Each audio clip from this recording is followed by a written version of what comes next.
रुकुम पश्चिम जिल्लाको स्यारपुर साना जलविद्युत आयोजना भाग्लेको विद्युत प्रसारण लाइनमा 2082-1-11 गते रा 1 ख 2535 टिप्परले पेनिस्टिक पाइपमा ठक्कर दिँदा विद्युत अवरुद्ध भएको आज 2 महिनाभन्दा बढी भइसक्दासम्म पनि सुचारू हुन सकेको छैन। उक्त क्षेत्रमा बाँफीकोट गाउँपालिका र सानोभेरी गाउँपालिका वार्ड नम्बर 5 का करिब 4500 ग्राहक सङ्ख्या रहेका छन्। सम्माननीय अध्यक्ष महोदय, उक्त विद्युत अवरुद्ध हुँदा गाउँपालिकाबाट सरकारी सेवा लिने सेवाग्राही उद्योग व्यवसायलाई धेरै ठुलो मर्का पर्न गएको छ। अवरुद्ध सेवा अविलम्ब सुचारू गर्न सम्माननीय अध्यक्ष मार्फत म सम्बन्धित निकायको ध्यान आकर्षण गराउन चाहन्छु। धन्यवाद। मान्य सदस्य घनश्याम रिजाल।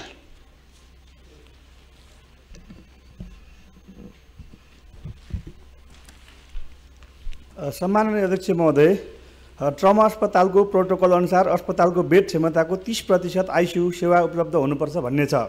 नेपाल सरकारको एकमात्र विशिष्टकृत राष्ट्रिय ट्रमा सेन्टर महाकाल काठमाडौँमा 200 बेड क्षमता भए पनि जम्मा 10वटा मात्रै आइसियु सेवा रहेको छ। यो ट्रमा अस्पतालमा अति आवश्यक पर्ने एमआरआई सेवा समेत नरहेको अवस्था छ। चिकित्सकहरूका अनुसार सामान्यतया ट्रमा बिरामीहरूलाई 4 घण्टाभित्र उपचार दिनुपर्ने हुन्छ, तर आइसियु सेवा अभावका कारण त्यहाँबाट बिरामीलाई अन्यत्र निजी अस्पतालमा लैजानुपर्ने बाध्यता छ र कतिपय अवस्थामा आइसियु नपाएर बिरामीको मृत्यु समेत हुने गरेको छ। अस्पताल प्रशासनका अनुसार राष्ट्रिय ट्रमा सेन्टरमा अहिले भएको जनशक्तिले नै प्रोटोकल अनुसारको थप 50 आइसियु सेवा दिन सक्ने भएकाले त्यहाँ तत्काल आइसियु सेवा विस्तार गर्न र एमआरआई सेवाको समेत तत्काल व्यवस्था गर्न म सम्माननीय अध्यक्षज्यू मार्फत नेपाल सरकारको ध्यान आकर्षण गराउँदछु। धन्यवाद। मान्य सदस्य रुक्मिणी कोइराला।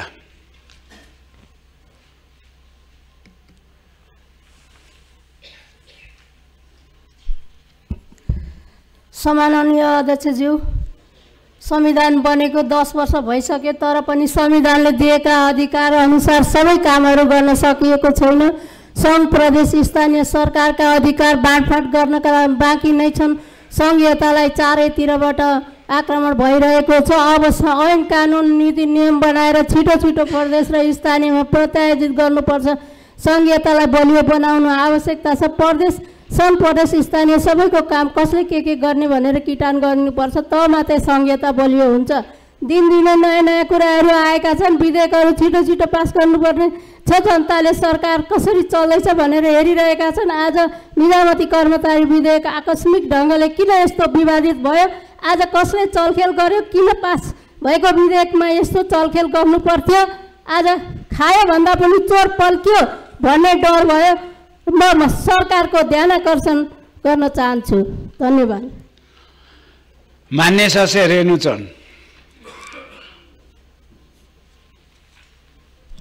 सम्मान्य अध्यक्षज्यू, बैतडीको मेलौली नगरपालिकाको निर्माणाधीन मेलौली नगर स्टेडियम अल्पत्र अवस्थामा छ। सुदूरपश्चिम खेलाडीहरू जन्माउने एउटा प्रमुख प्रदेश रहेको छ। त्यसमा पनि बैतडी भनेको धेरै राम्रा खेलाडीहरू उत्पादन गर्ने जिल्ला रहेको छ। यहाँ खेलकुदका लागि स्टेडियमहरू अल्पत्र अवस्थामा रहने कुरा दुर्भाग्यपूर्ण छ। त्यसै गरी मेलौली नगरपालिकाकै 33 केबी विद्युत सबस्टेसन सञ्चालनमा आएको छैन। विद्युत विस्तार भएको छैन। खानेपानीको समस्या पनि जस्ताको त्यस्तै छ। वार्ड नम्बर 8 र 9 मा भूक्षयको समस्या रहेको छ। उग्रतारा मेलौली सडकको सुर्नया नदीमा पर्ने मोटरेबल पुलको ठेक्का र सडक उन्नति भएको छैन। हामीले यो विषय जो उठाउँछौँ शून्य समयमा, यसप्रति सरकार र सरकारका मन्त्रीहरू गम्भीर र उत्तरदायी बनुन् र मेलौलीका यी समस्याहरू हल गर्न बजेट विनियोजित होस् भन्ने म अध्यक्षज्यू मार्फत आग्रह गर्न चाहन्छु। धन्यवाद। मान्य सदस्य विष्णु कुमारी सापकोटा।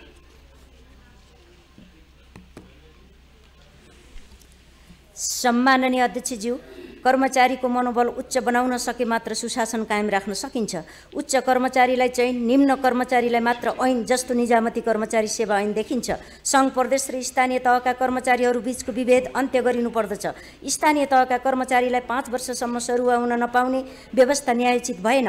तसर्थ सङ्घीय कर्मचारी सरह नै सरुवाको प्रबन्ध गर्नुपर्दछ। सेवारहित स्थायी कर्मचारीलाई सेवा परिवर्तनका लागि उमेरको हद लगाउनु हुँदैन। सङ्घीय कर्मचारीहरूको सरुवा प्रदेश र स्थानीय तहमा हुने व्यवस्था राख्दै गर्दा प्रदेश र स्थानीय तहका कर्मचारीलाई सङ्घीय तथा प्रदेश कार्यालयमा सरुवा हुन पाउने अधिकारबाट वञ्चित गर्नु हुँदैन।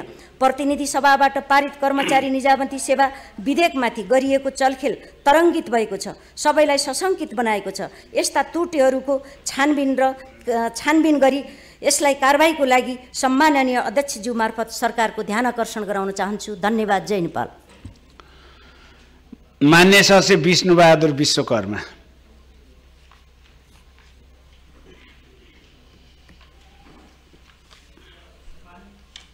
सम्मान्य अध्यक्ष महोदय, दलित समुदायको अधिकार र विकासको लागि एकीकरण गर्न बनेको मस्यौदा विधेयक यो राष्ट्रिय सभाले प्रतिवेदन पास गरी मन्त्रालयलाई बुझाएको लामो समय भइसक्यो। 2022 साल 1 महिना 21 गते पारित भएको थियो, तर अहिलेसम्म त्यो मस्यौदा विधेयक सङ्घीय मामिला मन्त्रालयमै हरायो कि के भयो अत्तो छैन।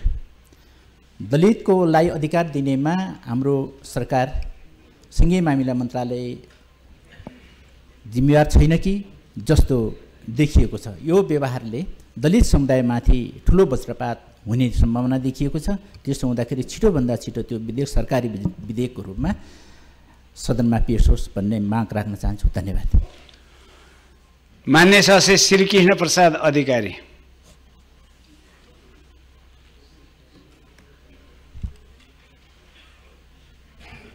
सम्माननीय अध्यक्ष महोदय, आज यस गरिमामय सभामा टेबल हुन लागेको कर्मचारी सेवा विधेयकमा 2 वर्षको कुलिन पिरियड राख्ने राज्य व्यवस्था समितिमा सर्वसम्मत गरेर प्रतिनिधि सभाले पास गरी आएको यो विधेयक अत्यन्तै विवादास्पद बनेको छ। कुलिन पिरियड राख्ने सर्वसम्मत निर्णय विपरीत विधेयकको उपदफा 5 को क मा घुसेर आएको संवैधानिक कूटनैतिक नियुक्ति तथा सरकारले गर्ने नियुक्ति बाहेकमा अरू कुलिन पिरियड राख्ने भन्ने शब्द घोर अनैतिक छ।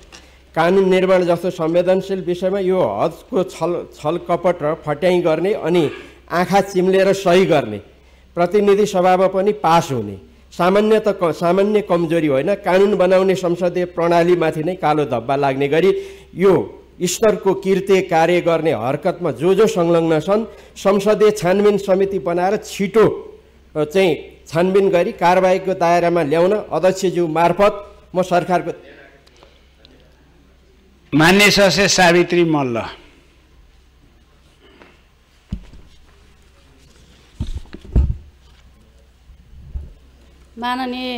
सम्माननीय अध्यक्ष महोदय, अहिलेको नेपालको लेटेस्ट न्युज कुर्लिङ रिपोर्टको बारेमा प्रतिनिधि सभाको राज्य व्यवस्था तथा सुशासन समितिले सर्वसम्मतिले पास गरी समितिका सभापतिज्यूले प्रतिनिधि सभा समक्ष पेश गर्नुभएको निजामती सेवा विधेयकमा निजामती कर्मचारी वा अन्य सरकारी सेवाबाट राजीनामा दिएको वा अवकाश भएका कर्मचारीले सेवाबाट अवकाश भएको मितिले 2 वर्ष अवधि पूरा नभई कुनै पनि संवैधानिक वा सरकारी पदमा नियुक्ति पाउने छैन भन्ने उल्लेख भई विधेयक अगाडि बढाइएको र प्रतिनिधि सभाबाट पास भइसकेको अवस्था उक्त 2 वर्षको अवधि कुलिङ पिरियडलाई नै निस्तेज पार्ने गरी विधेयकमा बाहेक शब्द घुसाएर बदमासी गरेको कुरा सार्वजनिक भएको छ। राज्य व्यवस्था समितिबाट सर्वसम्मतिले पारित भएको विधेयक प्रतिनिधि सभाबाट पास हुँदा अनाधिक रूपमा परिवर्तन हुन सामान्य कुरा होइन। यो सार्वभौम सांसदप्रति गहिरो